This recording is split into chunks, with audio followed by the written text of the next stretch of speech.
Nos acompañan en esta mesa Juan Boutzás Márquez, catedrático e investigador titular del Instituto de Investigaciones Bibliotecológicas y de la Información de la Universidad Nacional Autónoma de México.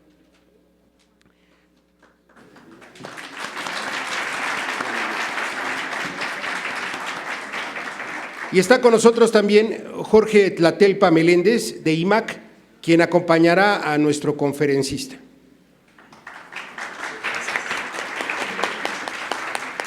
Tiene el uso de la voz Jorge Tlatelpa.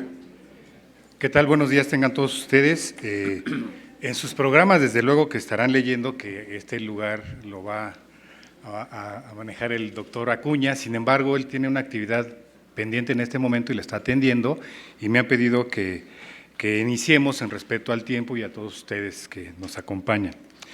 En esta mesa nos acompaña el doctor Juan Boutzás, amigo universitario de la máxima casa de estudios, del IBI, y experto reconocido nacional e internacionalmente en temas de tecnología e información. Y él nos va a compartir el modelo Interpares. Y bueno, no le quiero quitar tiempo al doctor, me voy a permitir leer una apretada síntesis curricular. El doctor es ingeniero especializado en sistemas, egresado de la Facultad de Ingeniería de la Universidad Nacional Autónoma de México, obtuvo el grado de maestro en bibliotecología y posteriormente el grado de doctor en bibliotecología y estudios de la información por la UNAM, en donde también es catedrático desde hace 32 años. Es miembro del Sistema Nacional de Investigadores e investigador titular C del Instituto de Investigaciones Bibliotecológicas y de la Información desde 1993. Ha sido director de sistemas de la Dirección de Servicios de Cómputo Académico de la UNAM, director del Centro de Información Científica y Humanística de la Casa de Estudios, director general de Servicios de Cómputo Administrativo de la UNAM y subdirector de Informática en la Dirección General de Bibliotecas de la UNAM. Miembro del Consejo Asesor del Cómputo de la UNAM por 19 años, ha sido asesor en Tecnologías de la Información y Comunicaciones, Bibliotecas y Archivos en ICANN, la Universidad de Colima, el Colegio de México, CONACYT, el IFE, Accesio, COMIPES, RENAPO, etcétera. Ha impartido más de 120 cursos a nivel nacional e internacional, cuenta con múltiples publicaciones en el área, libros, artículos en revistas, páginas web, bancos de datos en línea, etcétera. Ha participado como ponente o panelista en más de 200 eventos relativos al área de información y ha sido miembro de múltiples consejos relativos al medio. En los años recientes, el doctor ha estado trabajando en especial el área de investigación de archivos digitales y específicamente el campo de la preservación digital de archivos digitales confiables a largo plazo. Del año de 2008 a 2012 coordinó el team o grupo mexicano del proyecto Interpares, un grupo de investigación internacional que engloba 15 países y regiones acerca del tema de la preservación de archivos digitales confiables y a largo plazo, y desde el año 2013 coordina el team o grupo latinoamericano de este proyecto. Te damos la bienvenida, doctor. Adelante. Muchas gracias.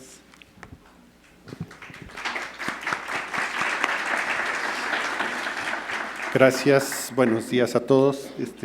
Quisieran poner la presentación, por favor. Sí, comenzamos.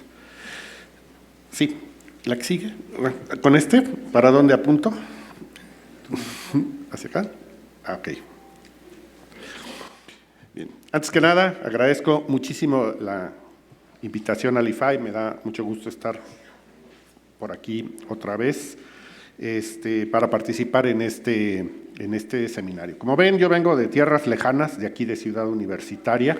De hecho, ahí me fui a estacionar porque me era más cómodo. Y pues, vengo con cierta frecuencia aquí. Bueno, les voy a platicar hoy cómo manejan, qué es el proyecto Interpares, precisamente, que es un proyecto de preservación archivística digital internacional. Precisamente el nombre viene de ahí, International Research on Permanent Authentic Records in Electronic Systems, o investigación internacional acerca de documentos de archivo permanentes y auténticos en sistemas electrónicos. Este es el núcleo central de esta investigación. Esta es pequeño rompecabezas con algunos de los principios guía y estructuras del proyecto. Como ven, tiene toda una serie de elementos a los cuales me voy refiriendo con detalle y volveré después al todo. Bien, el primer antecedente del proyecto se llamó Preservation of the Integrity of Electronic Records, o el proyecto VC, porque es de la University of British Columbia, de la Universidad de la Columbia Británica en el Canadá.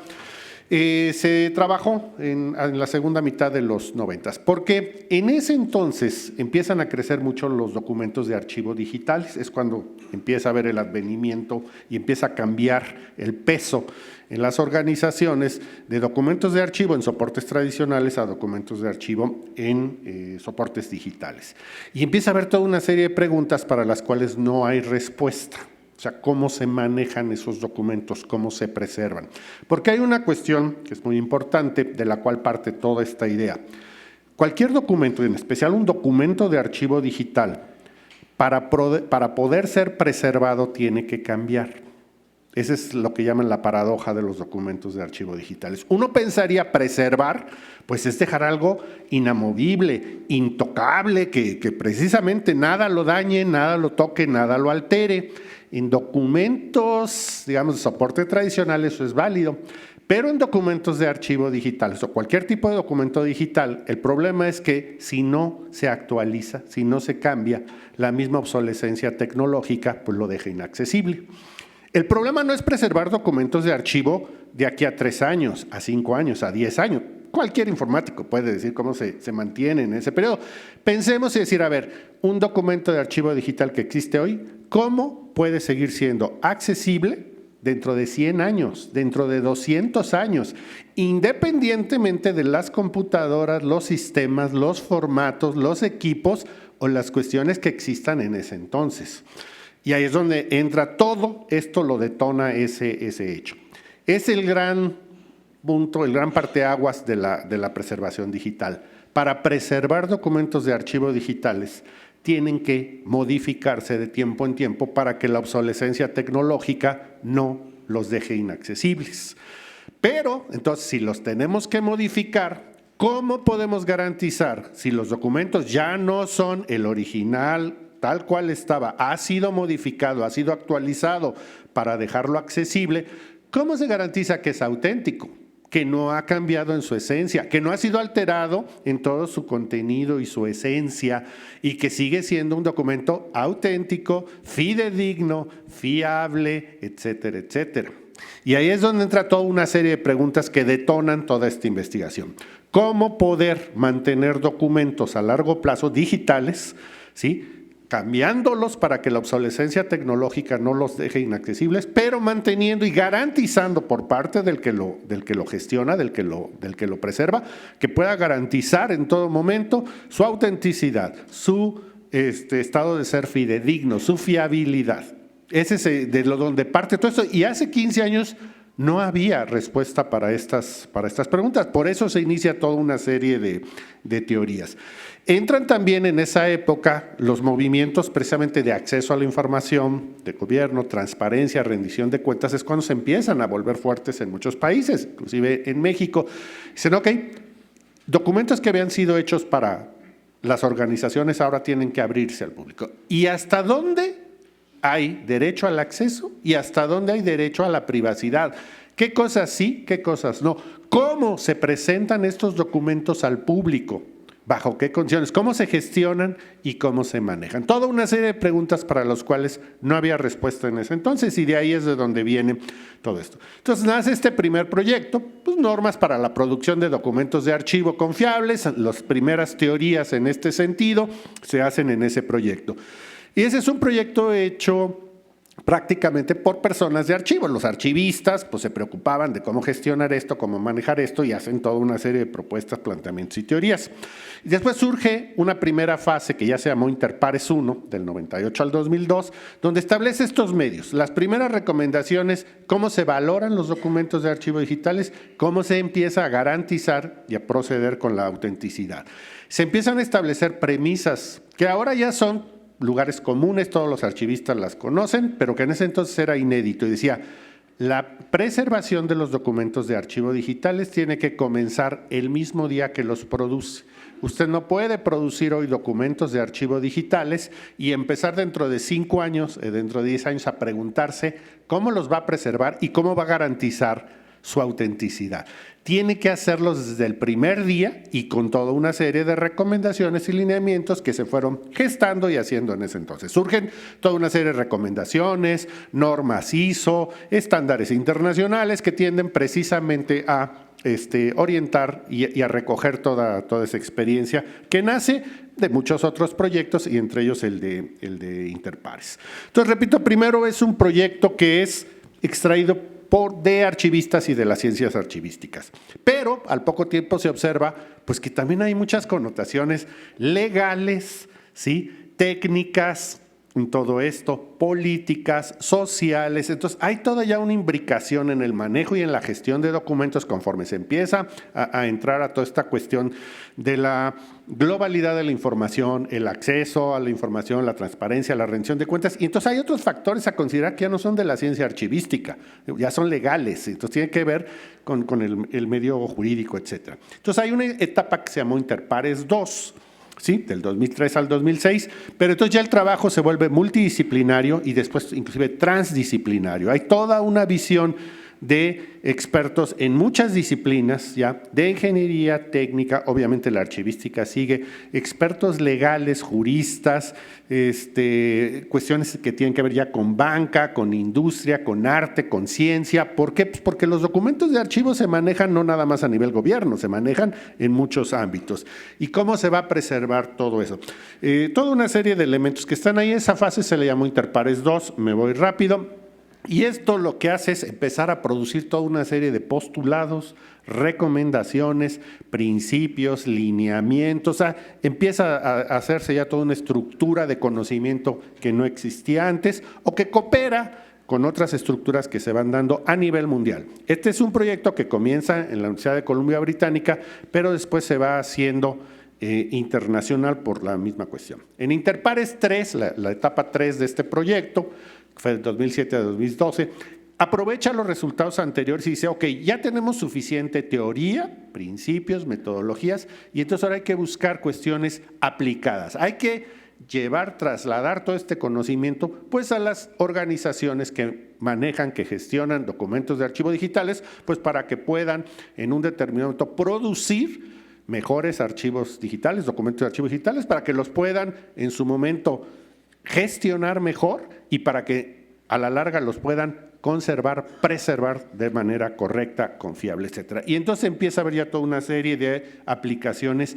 prácticas en este proyecto. Y ya viene entonces toda una serie de recomendaciones para decir, miren, los documentos de archivo se deben aprovechar, obviamente por las instituciones, las organizaciones que los crearon, de gobierno o privadas, pero también tienen que ser aprovechadas y deben de ponerse al acceso, como ya muchas legislaciones lo marcan, pues al alcance del público, de la ciudadanía en general. Y entonces entran toda una serie de recomendaciones de cómo manejar cosas que las organizaciones no sabían. Les pongo un ejemplo, preservación de correos electrónicos.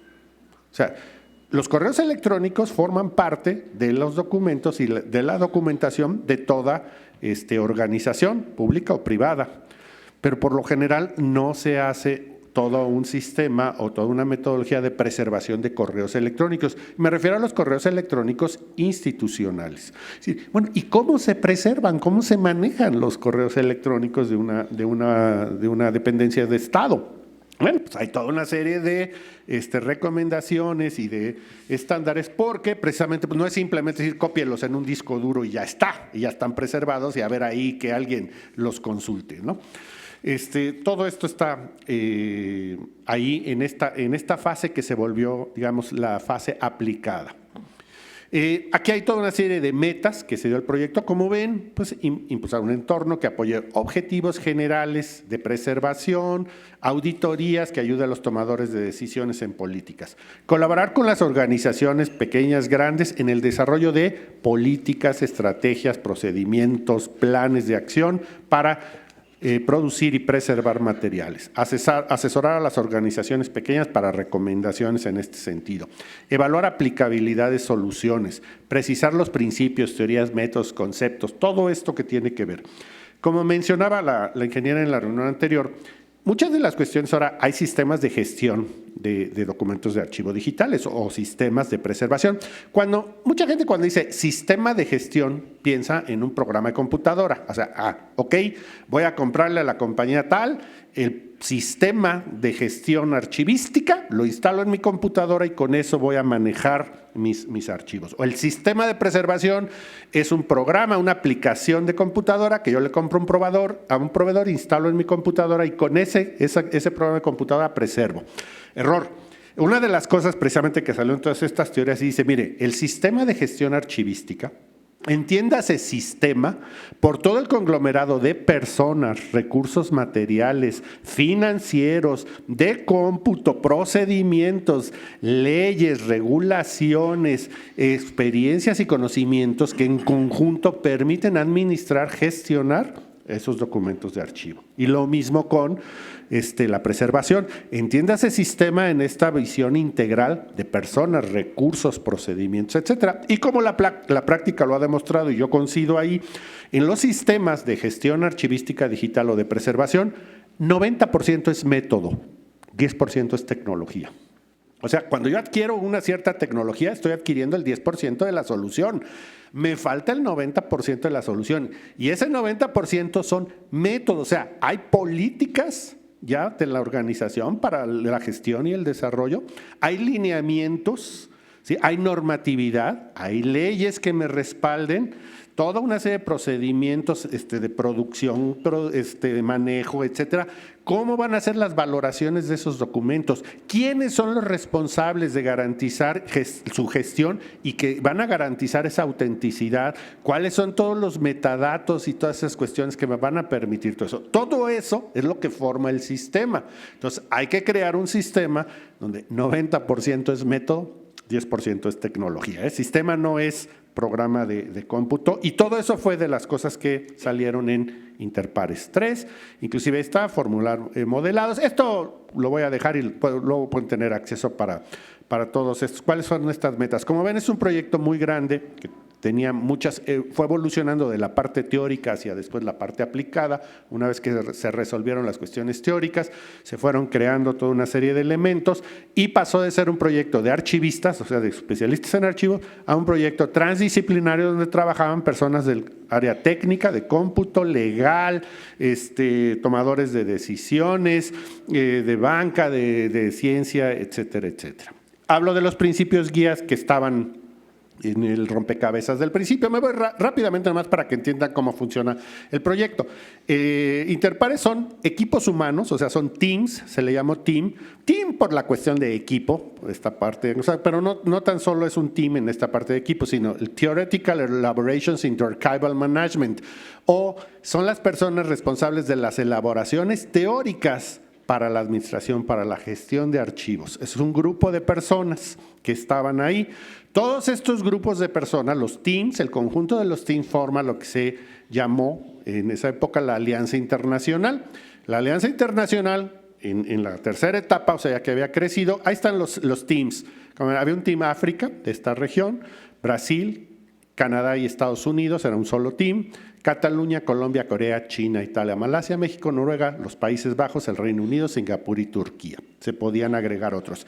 Llamo la atención que de estos teams, de los 8 países que iniciaron o sea, que comenzaron la iniciativa de gobierno de Open Government, los 8 que se mencionaron precisamente en la ponencia anterior, 6 de esos países formaron parte de la Alianza Internacional, o sea, países que ya tenían cierta dedicación o cierta preocupación o cierto interés precisamente por el manejo de la información. Estos fueron los teams que conformaron. Un team tiene un director, tiene una serie de investigadores. Investigadores no es en el sentido, digamos, tanto formal de la palabra, que tengan nombramiento de investigador en el SNI o en una institución. Son personas que colaboran a ser parte de la investigación. Los asociados, que son instituciones o personas. Esto es muy importante porque precisamente si queremos hacer cosas y ya queremos dejarlas de hacer desde puntos de vista teórico, pues tiene que haber como un banco de pruebas e instituciones donde se vea si se pueden aplicar o de dónde vienen las problemáticas que se pretende resolver. Pues tienen que venir de organizaciones de la vida real y por eso se han usado instituciones como asociados. En su momento ha sido el Archivo General de la Nación, etcétera, etcétera, como el Banco de México, como instituciones asociadas de las cuales se extrae información para precisamente hacer casos de estudio. Los ayudantes de investigación y el staff. El diseño multimetodológico, es decir, hay muchas maneras de hacer estas investigaciones y se observan el modelado, o sea, se han hecho muchos modelos, elaboración de prototipos, el análisis archivístico o de la diplomática, revisiones bibliográficas, casos de estudio, el cual es muy especial y me voy a referir en esencia, y todos se desarrollan a partir de preguntas y planteadas por estos teams. Amplia divulgación de resultados, es decir, esto no era una cuestión que debía quedarse nada más en los ámbitos académicos, como discusiones académicas. Tenía que ser divulgado, pues precisamente a los que tienen la problemática, los que son responsables de gestionar archivos, los que son responsables de producirlos y de preservarlos. Organizaciones tanto públicas como privadas que tienen esa problemática, tenía que llegar estas soluciones en su momento y así se ha hecho.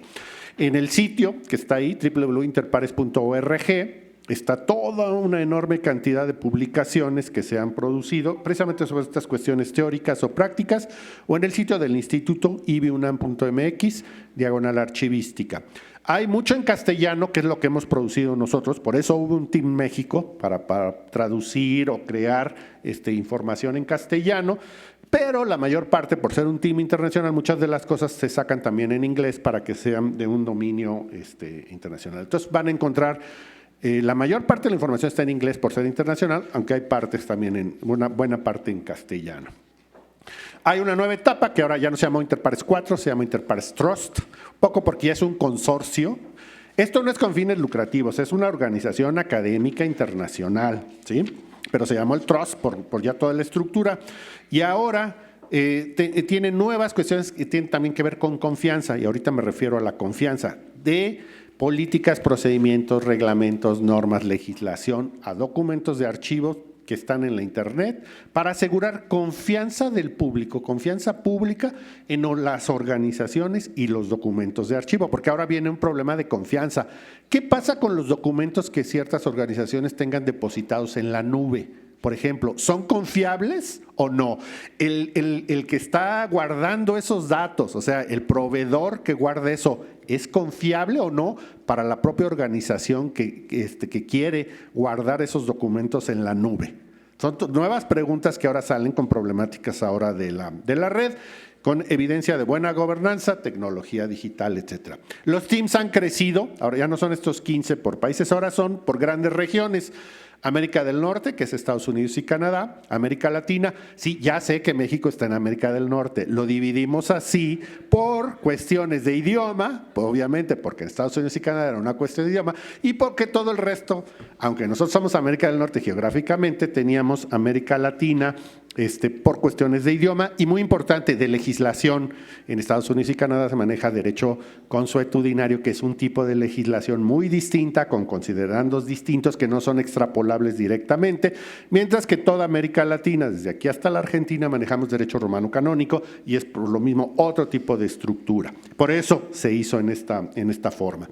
Tenemos un team Europa, Asia, Australasia, porque es una región muy grande, y África. Y hay un team que se llama de instituciones, donde están la UNESCO, los archivos nacionales de muchos países, donde precisamente decir, bueno, no es tu región, sino estás en el team de instituciones muy grandes. Entonces, ¿qué es lo que pretende esta nueva etapa? Buscar el equilibrio de confianza. Ahora hay un problema, hay muchas personas que no confían del todo en los documentos, es decir, o cómo vamos a restablecer el balance de confianza de entre los usuarios a los documentos que se guardan en ciertas organizaciones. De hecho, hay un problema, las organizaciones luego no confían en sus propios documentos. Supongo que pasa en muchos países, pero en México es muy obvio, donde uno le piden los mismos documentos que ellos expidieron.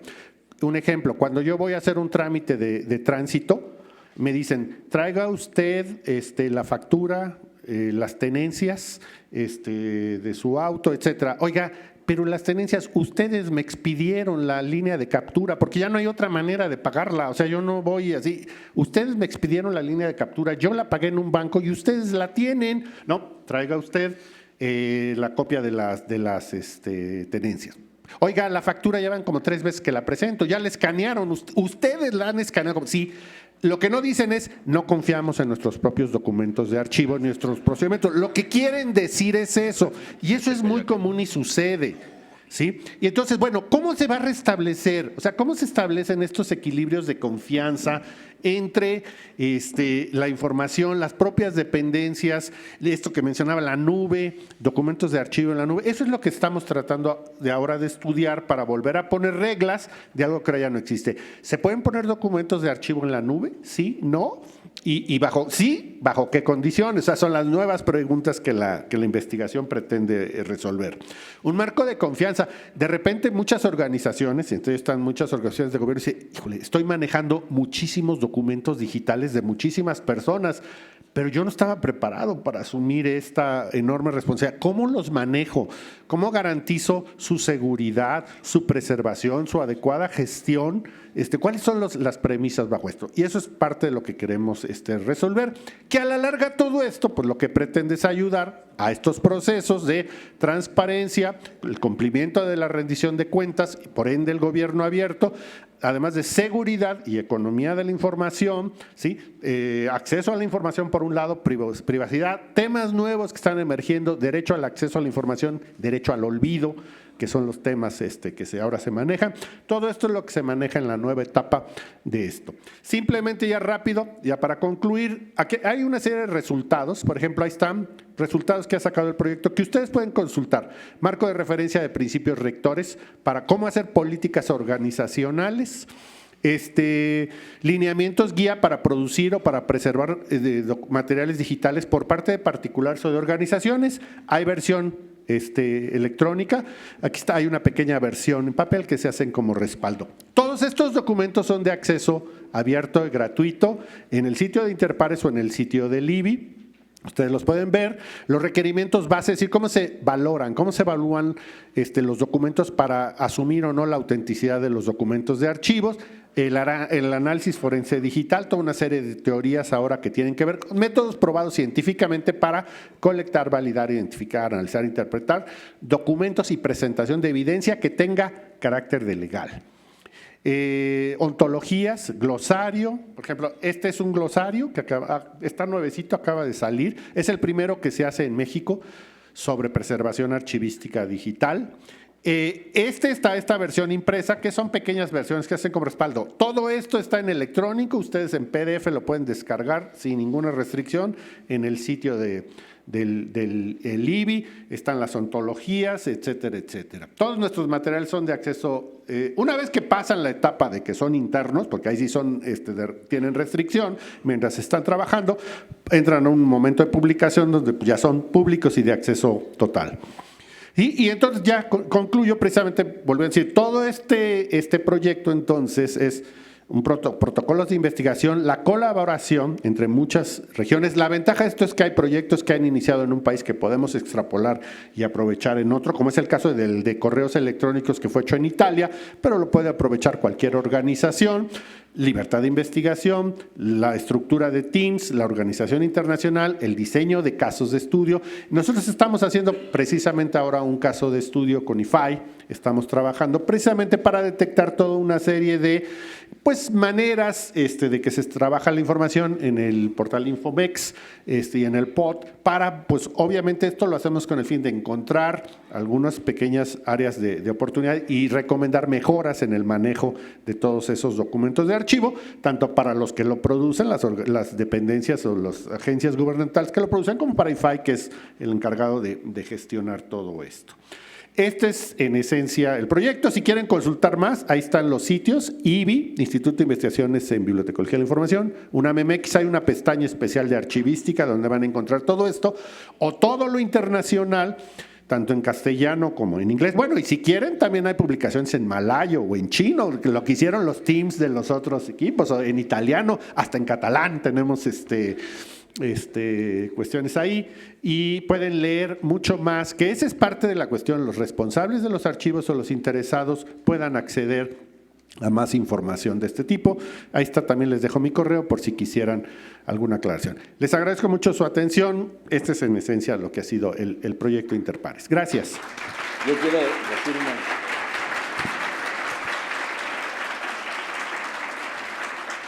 La verdad es que me tocó incorporarme ya muy tarde, estuve como espectador y como debe de ser desde el fondo en buena parte de la exposición de Juan Buchas, a quien conocemos y reconocemos. La verdad ustedes pueden ver cómo ha sido esta mañana también venturosa en prolongación de la muy rica mañana de ayer y la tarde que también fue copiosa y rica en las exposiciones. Existe el ímpetu. Y yo le festejo y le celebro a Juan Buchas que sea de los que, como yo, exponga con ímpetu, porque son revulsivos, que mueven y remueven las maneras de proceder y de pensar y de entender esta cuestión de la gestión documental como una cuestión de porvenir y también, por consecuencia, la manera de preservar la documentación como un asunto de preservar y de mantener, conservar, contener esa información estratégica que nos liga y nos religa hacia el pasado de manera útil y de manera precisa. Así es que no tenemos más que pedir a Jorge Tlatelpa que entregue el reconocimiento a Juan Buchas por estar con nosotros en esta célebre IFAI. Mañana, de verdad. Y gracias a todos, al elenco internacional de los ponentes que están aquí. Muchas gracias.